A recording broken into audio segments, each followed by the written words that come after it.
Kaitlin Holt was only 25 when a teenage gunman opened fire at Saugus High School in Santa Clarita, California, where Holt taught music.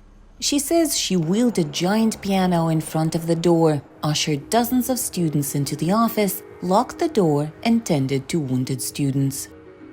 Doing first aid to the student who had been wounded, and keeping my students safe in the classroom just in case that shooter was walking around, which luckily he was not. 2 students were killed in the November 14, 2019 school attack. Holt still shudders when she remembers that day. It took months for her, students, and parents to come to terms with what had happened.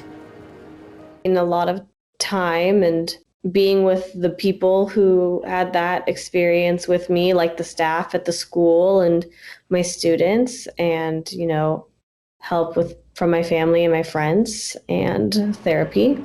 Well, we closed the school for a while and then we opened it, but not for classes, but for like fun activities or like group therapy, some things like that. Without therapy, experts say it's much more difficult to manage the trauma in a healthy way, especially for those who witnessed the shootings. One of the most important things is to get help for these kids immediately, give them a safe place to talk, and let them know that everything they're feeling, anything they're feeling, is appropriate. Because if they're feeling frightened, if they're feeling numb, if they're feeling nothing, if they're feeling panic, any reaction that they have is a normal reaction to an abnormal event.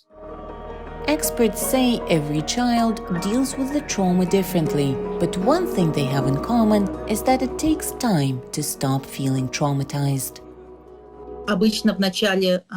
Shock is usually the first reaction. Then follow the post-traumatic stress, depression, anxiety. Some develop the feeling of guilt because they survived, while someone they know, maybe their friends, died.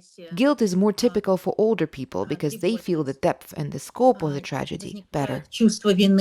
They can have nightmares, they can have sleep problems, they can become very upset that they are talking about shooting. It also depends on the age level of the kid.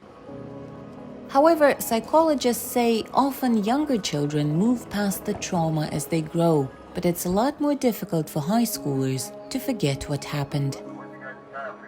One young lady that I worked with, high school girl, had long-lasting traumatic effects after that. She was afraid to go out of the house. She was afraid to socialize with her friends, and even very afraid to go to school, and she would have panic attacks. So we worked in psychotherapy by giving her some ways to calm down her nervous system. Kaitlin Holt says her students, almost 2 years after the tragedy, still flinch when they hear loud noises. Time has passed and we have a lot of mental health resources at the school. We have a wellness center where students can go just to calm down, maybe do a coloring book. Yeah, it did definitely feel like a bad dream and just so surreal because you never think that is going to happen to you, but it's more common now than I think people realize. While the psychological wounds from the shooting may still take time to fully heal, Holt is happy to be back with her students and rebuild the feeling of safety and calm. For Angelina Bagdasaryan in Los Angeles, Anna Rice, VOA News.